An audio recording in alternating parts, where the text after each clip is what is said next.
Hello students, Physiology of Excretion, myself Dr. Nisha Jain।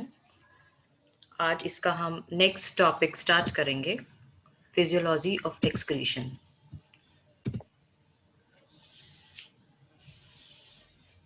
BSc Part 2 Zoology, Paper 2 Physiology and Biochemistry।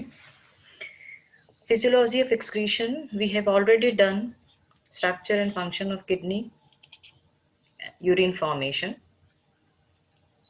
Now the next topic is role of liver in urine formation and what is homeostasis। Liver का urine formation में क्या role होता है, ये सबसे पहले हमें पता होना चाहिए कि liver which is the largest gland of the body, ये कहाँ प्रेजेंट होता है। You can see this is a big, is a photograph of liver showing these are the different lobes of liver, right hepatic duct and left hepatic duct, and different lobes are present, common hepatic duct, all these are present। liver के नीचे stomach है, stomach के side में spleen है, और stomach के पीछे ये यहाँ पर pancreas है, ये pancreas ये दिख रहा है। so this is actually the position of liver। as I have already told you, liver is located in the upper right head portion of the abdominal cavity, beneath the diaphragm and on top of the stomach के ऊपर, diaphragm से नीचे। Excretion और उत्सर्जन के अंदर liver chief role play करता है। यह एक्सेस अमीनो एसिड जो कि ब्लड में प्रेजेंट होते हैं उसको अमोनिया और पायरुविक एसिड में कन्वर्ट करता है। पायरुविक एसिड ऑक्सीडाइज होकर रिलीज होते हैं while amino acids are converted into less harmful substances, the urea which is filtered from the blood by the kidney, the urea formation होता है pyruvic acid से और अमोनिया से। This urea is then released with the urine and all the blood leaving the stomach and intestine passes through the liver। the liver also separates the dead RBCs from the circulatory system। जो भी हमारे circulation के अंदर dead RBCs होते हैं उनको liver ही separate करता है और उनको converts it's haemoglobin into bile salt. उसके अंदर जो आरबीसी के अंदर हीमोग्लोबिन होता है उसको बाइल सॉल्ट में कन्वर्ट कर देता है, bilirubin and biliverdin. Bile products enter the intestine and leave the body in the form of faeces. ये जो बाइल प्रोडक्ट्स होते हैं ये इंटेस्टाइन में जाके और फीसिस के थ्रू बॉडी से बाहर निकल जाते हैं। When liver has broken these substances, its by products are excreted into the bile और ब्लड। कुछ हैं जो बाइल के साथ ब्लड के थ्रू बाहर आते हैं, ब्लड में जाते हैं और ब्लड में यूरिन के थ्रू वो बाहर आ जाते हैं। The liver also convert the cholesterol, scadol and indole into less harmful substances and then mixes them in the circulatory system। ये कुछ जैसे कोलेस्ट्रॉल है, स्कैडोल है या आइडोल है, ये सब भी लिवर कन्वर्ट करता है लेस हार्मफुल सब्सटेंसेस के अंदर। And then kidney filters all the substances from the blood and leave the blood in the form of urine. All the substances are converted by liver and then passes out in the blood, and from there it comes into the kidney and the urine formation takes place। Now what is hormonal regulation, or I can say hormonal regulation of water and electrolyte balance, that is homeostasis। Homeostasis की अगर हम बात करें तो ये एक Greek word है। Homeo का मतलब होता है सिमिलर और स्टेसिस का मतलब होता है स्टेबल। इसका मतलब हो गया स्टेबिलिटी, या फिर कह सकते हैं बैलेंस और equilibrium within a cell और द बॉडी। बॉडी के अंदर बैलेंस या इक्विलिब्रियम बनाने को हम होम्योस्टेसिस कहते हैं। And it is a very important characteristic of living things. Maintaining a stable internal environment which requires adjustment as conditions change inside and outside the cell। Now this homeostasis is regulated by three different mechanisms। What are these different mechanisms? It is osmoregulation, it is thermoregulation, and it is chemical regulation, or I can say hormonal regulation। We will study here hormonal regulation of electrolyte balance। Now there are three hormones that play key role in the regulating fluid and electrolyte balance in the body। वो कौन-कौन से तीन hormones हैं? That is antidiuretic hormone, it releases from the posterior pituitary gland। Then we have aldosterone, it is secreted from the adrenal cortex।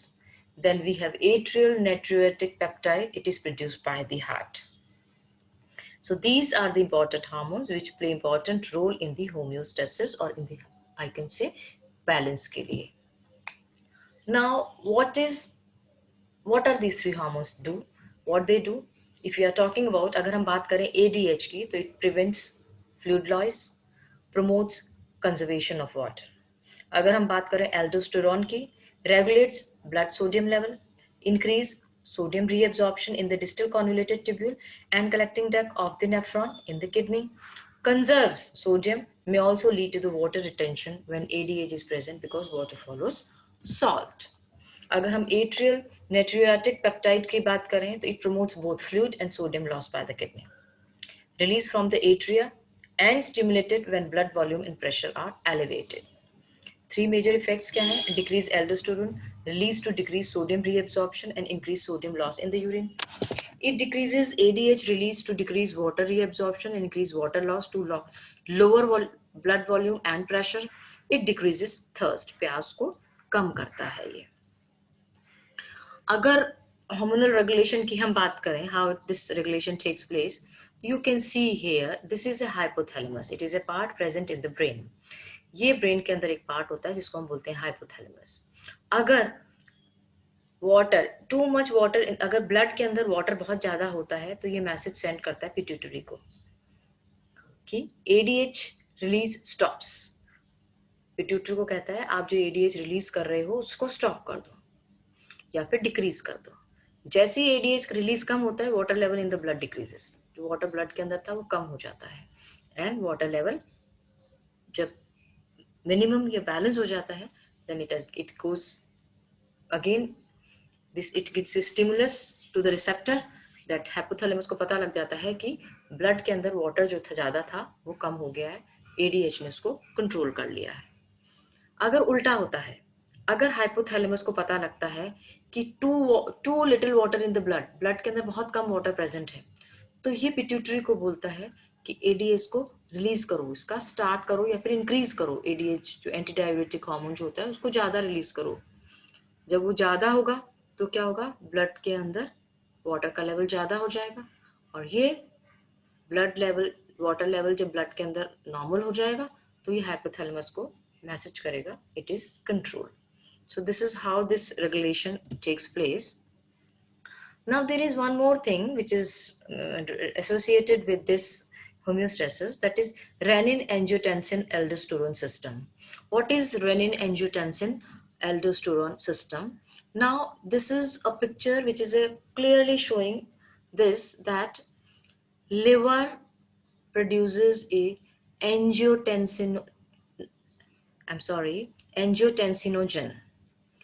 जब ये angiotensinogen 1 lungs और kidney के द्वारा के एपिथेलियम के द्वारा एस प्रोड्यूस करता है, एंजियोटेंसिन प्लस एस, ये बनाता है एंजियोटेंसिन 2. ठीक है. अब ये एंजियोटेंसिन 2 इनका स्टिमुलेटरी ये सिग्नल देते हैं दिस सिंपैथेटिक एक्टिविटी के लिए. ये सिग्नल देते हैं tubular sodium and chloride reabsorption and potassium excretion, water retention kidney के अंदर. ये सिग्नल देता है एंजियोटेंसिन 2 किडनी को, किडनी के ऊपर प्रेजेंट एड्रिनल ग्लैंड को, to release aldosterone secretion. This has given signal to the adrenal gland and adrenal gland को सिग्नल मिला तो अपना हार्मोन एल्डोस्टेरोन सीक्रेट किया. और जब ये हार्मोन एल्डोस्टेरोन सीक्रेट किया तो इसने क्या किया, वही ट्यूबुलर सोडियम पोटेशियम को रीअब्जॉर्प्शन किया और पोटेशियम का एक्सक्रीशन किया और वाटर का रिटेंशन किया. You can see here sodium is going out, potassium is coming, chloride is going on, water is going out. Then it again gave a stimulatory signal to the atriolar vasoconstriction in kidney blood pressure. ये vessel को बोलता है तो ये blood pressure increase होता है यहाँ पे. It also gives signal to the pituitary gland, posterior lobe of the pituitary gland. Posterior lobe को बोलता है कि आप ADH सिक्रीट कीजिए, एंटी डाययूरेटिक हार्मोन सिक्रीट कीजिए. जब ये एंटी डाययूरेटिक हार्मोन सिक्रीट होगा तो कलेक्टिंग डक्ट, आपने देखा है नेफ्रॉन का स्ट्रक्चर, कलेक्टिंग डक्ट के अंदर वाटर का एब्जॉर्प्शन होना चालू हो जाएगा, वाटर का एब्जॉर्प्शन होना चालू हो जाएगा. So this way whole, this water and salt retention, effective circulatory volume increases, perfusion of the juxtamedullary apparatus increases. This whole is done by this. I hope you must have understood all this. This is the negative feedback, inhibitory signal. जब ये सब होगा तो it will give signal to the kidney. It will give signal to the kidney, right? To produce less renin. And when less renin is produced, then angiotensin 1 will not produce. Because angiotensin renin जैसे इसको मिलता है angiotensin 1 बन रहा है, और जैसे ही इसको ACE मिलता है वैसे ही angiotensin 2 बनता है. I hope this is clear to all of you.